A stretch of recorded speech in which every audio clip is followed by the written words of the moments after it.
labels. And of course, before we dive into this topic, I want to remind everyone that whether you are watching us on replay, this is a safe space for you to share. So if you feel like you want to be part of the conversation at any point, please feel free to drop your comments to the chat.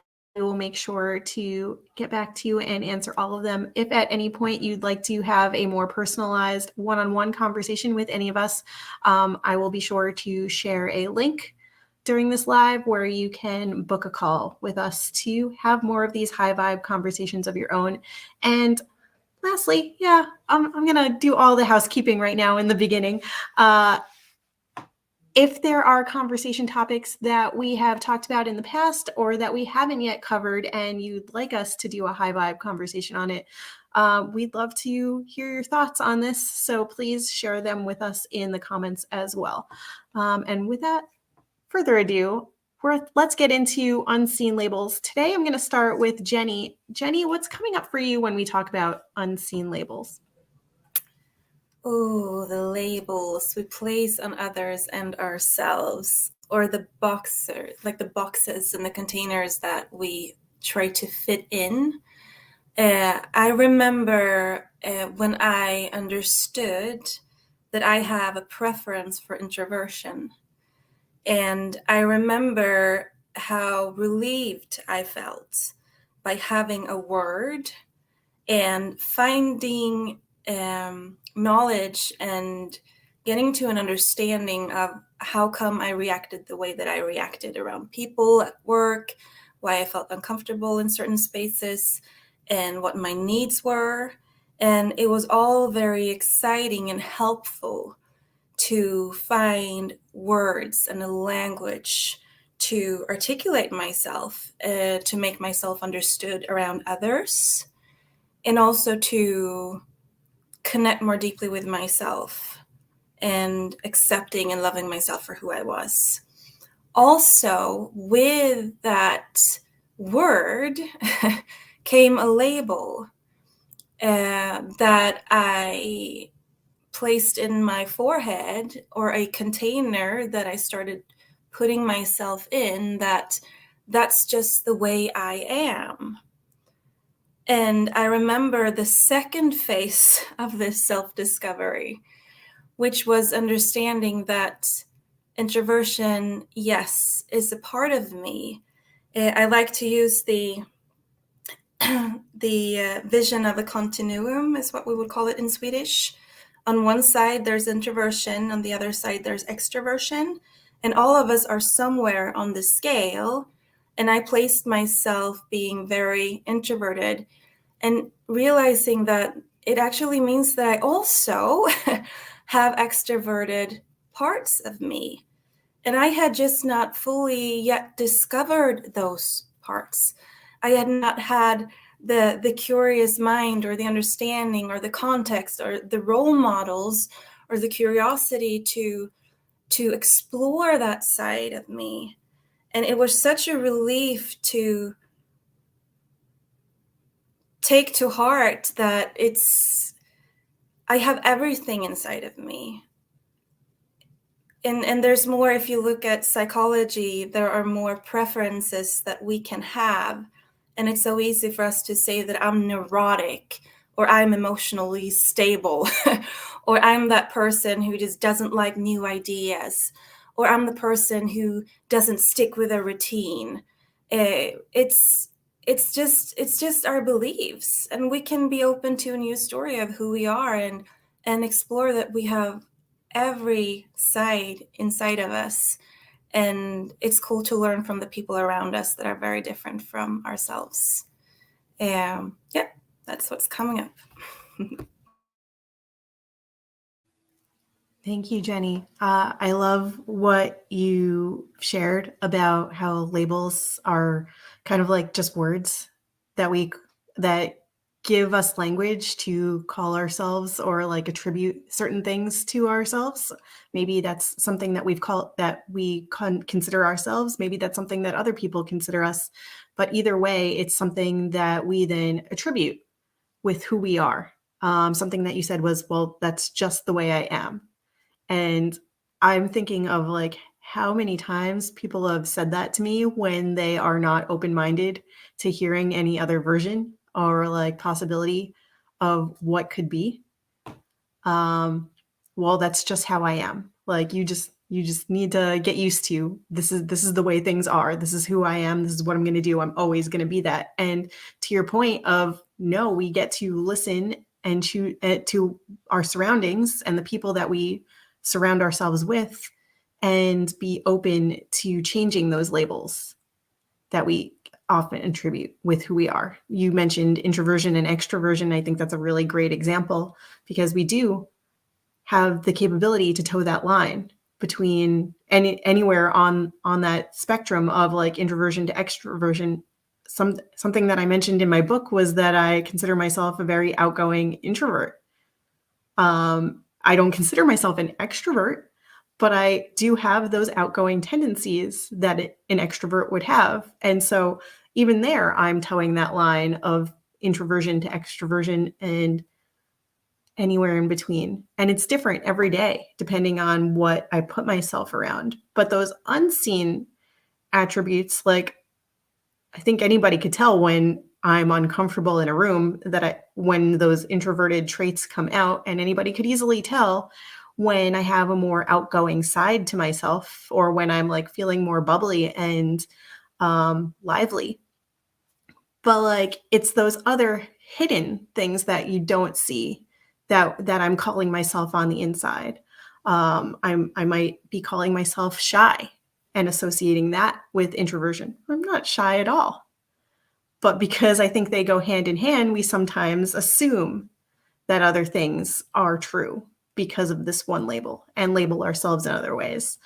Because I tend to be a more helpful person and want to help other people do things better and be better for themselves, I've also labeled myself as a people pleaser and have gotten stuck in that label, even if other people don't see that as me. And there's so many other ways that I've labeled myself that is not visible on the outside, right? But to think to your point, just because it's not visible doesn't mean that it's a story that I have to keep true about myself. I get to change it and change that narrative and label myself as something different or remove all the labels altogether and just be who I am very genuinely and open to change every single day. And if today I'm introverted and tomorrow I'm very extroverted, if today I'm a people pleaser and tomorrow I have these hard set boundaries where nobody can F with me, then so be it. Like I'm going to be that person and try to shed those labels. So that was a long-winded way to say, I heard everything you said, Jenny. And I hear what you're saying about the unseen labels and how they can come up. Linda, I'm going to jump over to you now, as it seems I'm making myself counterclockwise around the screen. What's coming up for you when we talk about unseen labels? As everyone was talking, I started to think about how, my husband and I came together after being in marriages for like 33 years. And so like we lived through the egoic years of accumulating things and basically we just very easily, spiritually, whatever, walked away from those attachments and moved to like a 1-bedroom apartment from 3,000 square foot homes we had both previously lived in for long periods of time. So my mother, I don't know why she felt she needed to label us to like the neighbors or whatever, but she was telling me that she was talking to somebody. She said, yeah, I told them that you're minimalists. I'm like, okay, all right. That was definitely her label, just like you, Shell. Like, I'm not shy. And as a kid, your mom did most of the talking and you kind of held back. Did a lot of people say that they felt like, did people label you shy when you were a little, Shell? Oops. That's a great question. I remember being somewhat shy in certain scenarios, like attached to like my mother's leg instead of wanting to go and interact with a group of kids. I think that was just me being reserved and getting used to being around other kids my own age, not necessarily being shy, but I do remember people saying, "Oh, she's just shy, let her get used to it." I do remember that word coming up, but I also remember later in life associating myself as a shy person when I was too vocal and being told to be quiet. And then I associated my quietness back with being shy because I forced myself back into that bubble. And so I think I then put that label back on myself, even if I had previously shed it. So yeah, I do remember being called shy early on, like maybe like 4 or 5 years old. I remember specifically like on the soccer field kind of instance. But I don't think that stuck with me. I think it definitely, like, I let it go. I then interacted with all the kids. I remember also running around hand in hand with this little boy because we didn't know any better and just like playing on the field. So I certainly wasn't shy, but then I do remember it coming back later on.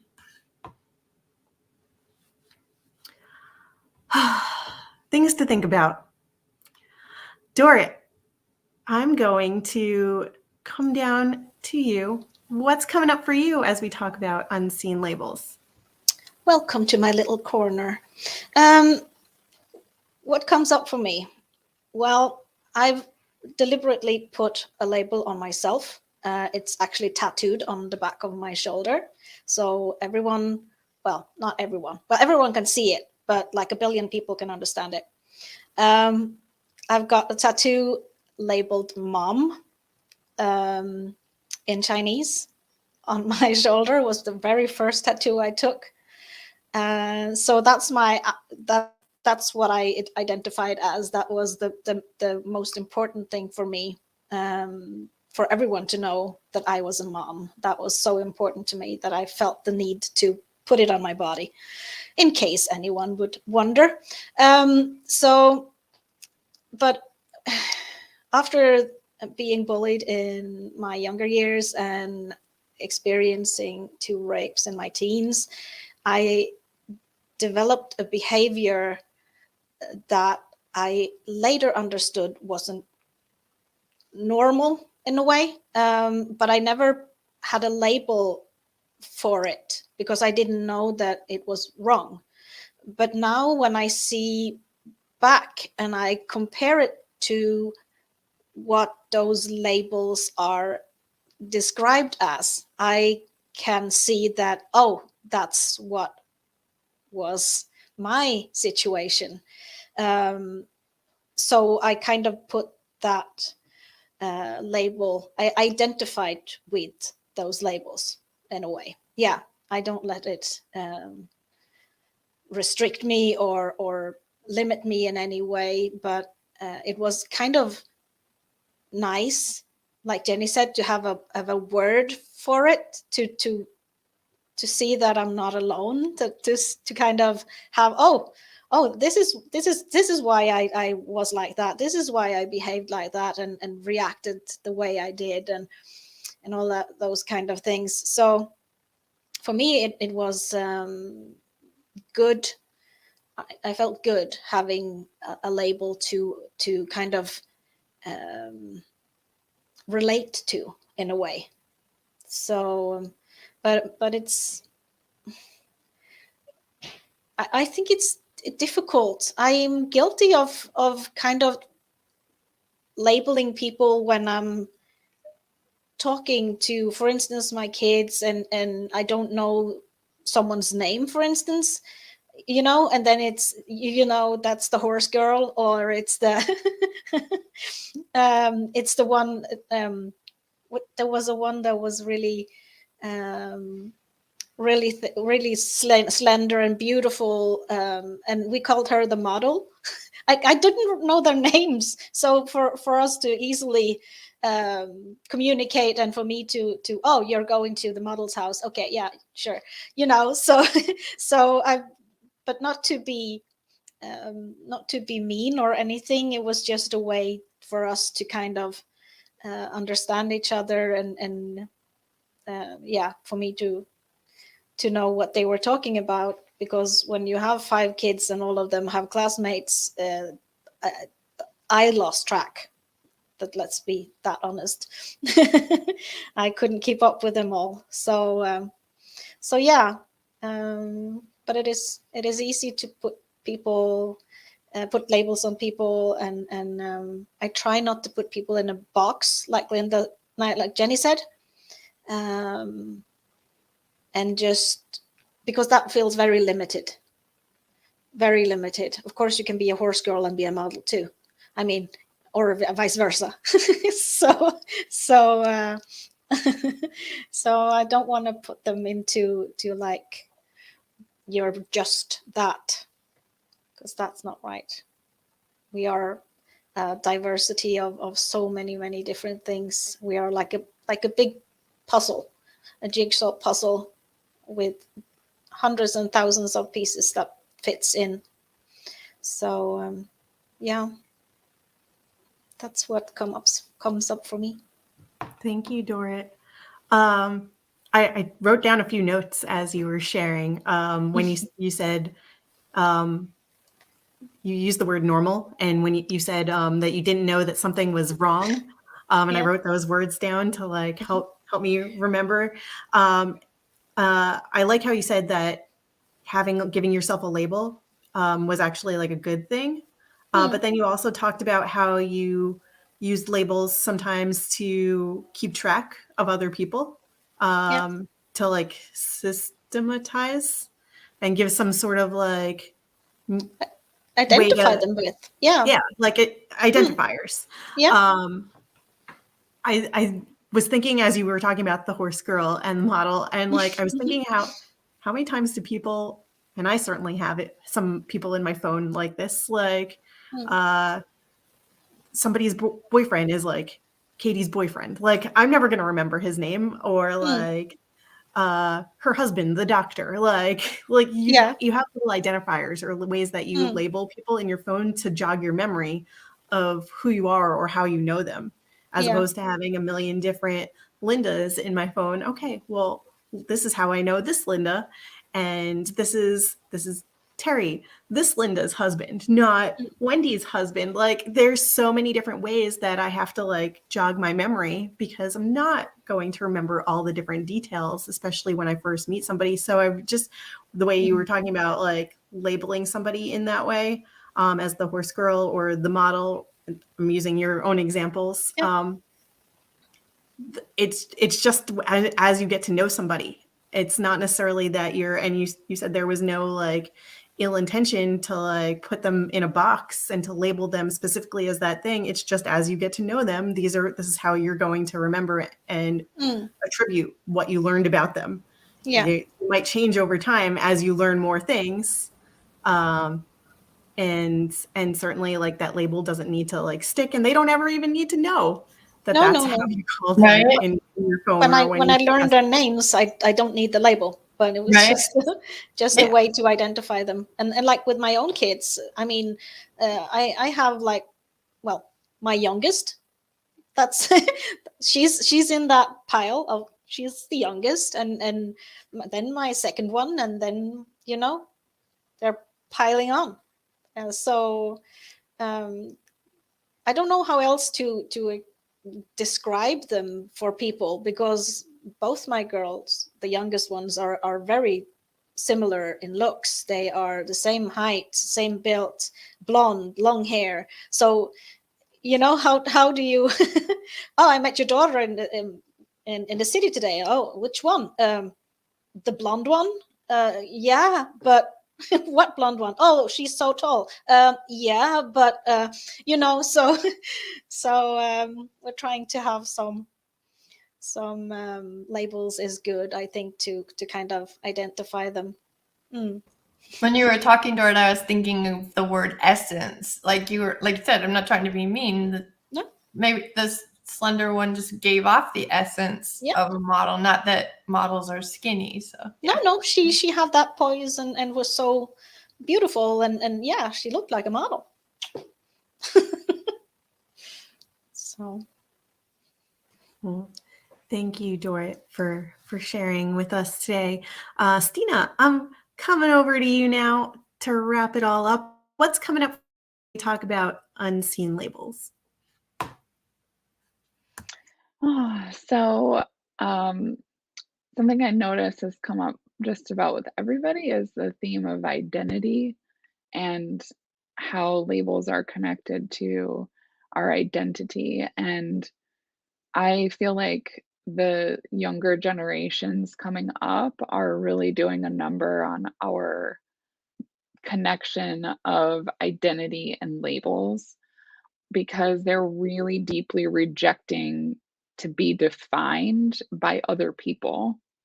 But they're also like very articulate in labeling their experiences and defining who they are and expressing their identity. So where I feel like in the past it's been your labels that get put on your identity for you and you get observed and then told who you are and how you would behave. Now we're moving more towards this emotional intelligence and like identity intelligence in our parenting and in our kids so that kids are now having the space and the attention, they're being heard and they're being seen by their parents who are validating that they get to have their own identity and they get to choose those labels. And the difference to me is that there's labels that connect us and there's labels that disconnect us. So when you have labels that connect you, it feels enlightening, it feels exciting, you feel belonging, you add to how people can understand you and the experience that you're having. It's not reductionist, which I think is another theme here, is like you don't have a label to reduce someone to the label, right? And when you say I'm a mom, it's not to reduce your whole identity to being a mom. It's to say this is a significant part of my experience and identity as a human. It influences how I make decisions, my daily life, my interests, like things I'm invested in. And so, when it comes to this kind of shift that I think we're experiencing, particularly with the younger generations, it feels like it's flowing up from the younger generations into, I don't know, there's just like this really cool, like the parenting generation and the younger generation right now, where there's like this collaboration that's like back and forth because I just don't think that you get kids that feel that free to express themselves to say, I'm a trans girl or I'm a trans boy or I'm queer, I'm bisexual, I'm gay, I'm lesbian. Like these are all things that we're the parenting generation we've made room for. We've made enough headway in culture to create some amount of comfort for these kids to start expressing those things. And I know for me, like in my adulthood, realizing that I'm bisexual has been like, now I look back at experiences that I had when I was young, like through puberty and high school, and I'm like, oh, that explains a few things, and it also like feels there's this freedom to not have to play mind games with myself to avoid labels, right? So when you're ashamed of or afraid of being labeled something, you alter your behavior, you alter your mindset, you alter like who you are to stay away from a label. And I think we've all experienced that too. Like Linda, that bitch acronym, being in total control of herself. Like we're starting to reclaim words that have been used against us that we want to avoid that label. And now we're like, you know what? I'm cool with that. You can call me that because here's what I, experience that to mean. Or just straight up not being afraid of other people, judging, criticizing, perceiving us in a certain way. And really like resting in that. I know who I am. I know what my values are.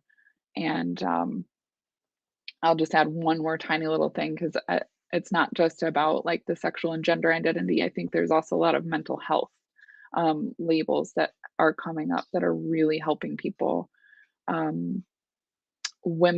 Older women in particular, like with ADHD, that seems to be there's a huge wave of women going, "Oh, I've had ADHD my whole life. You mean that's why I've had this and this and this and this experience?" And it's connecting people. It's getting them the resources they need. It's getting them the support they need. It's helping them find community. And that's what's really exciting for me, to see how those labels can connect us and kind of spark that like understanding in community. So that's what's coming up for me. I was actively writing a note. Thank you, Stina, for sharing your thoughts on unseen labels. What you were saying that I was writing down at the end was about sparking understanding. And I really love that phrase. And I could totally see how unseen labels can help spark the understanding between and connect people. Because you don't know what you don't know. And sometimes, especially as you mentioned with ADHD women, older women in particular, that are just now realizing these things about themselves, like now you have a name to call it.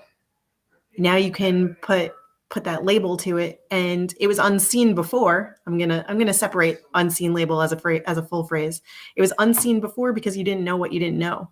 You didn't know that was what all the things that you were feeling and going through were that label, or could be, I'm gonna probably misuse this word, homogenized under that one word. But that's the word that came in for me. It sounds weird to use, but I think it works. But I could see how that now being seen can help connect people too, and having that name to call it by, so that you can uncover different pieces of yourself that you didn't really ever dive into before you had that word to call it. So thank you, Stina, for sharing that. And now I'm going to pose this question back to you, the audience. If you're with us watching this, we want to know what's coming up for you when we talk about unseen labels. Do you have a particular moment in your life that you'd like to share?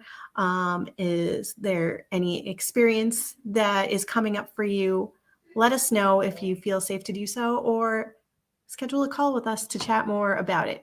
This is where I'm going to drop the link. If you'd like to have a more one-on-one personalized call with any of us, you can book in to chat and have a high vibe conversation of your own.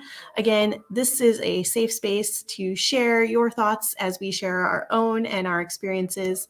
And with that, I will say until next time, bye for now. It's been a pleasure having you here on this high vibe conversation.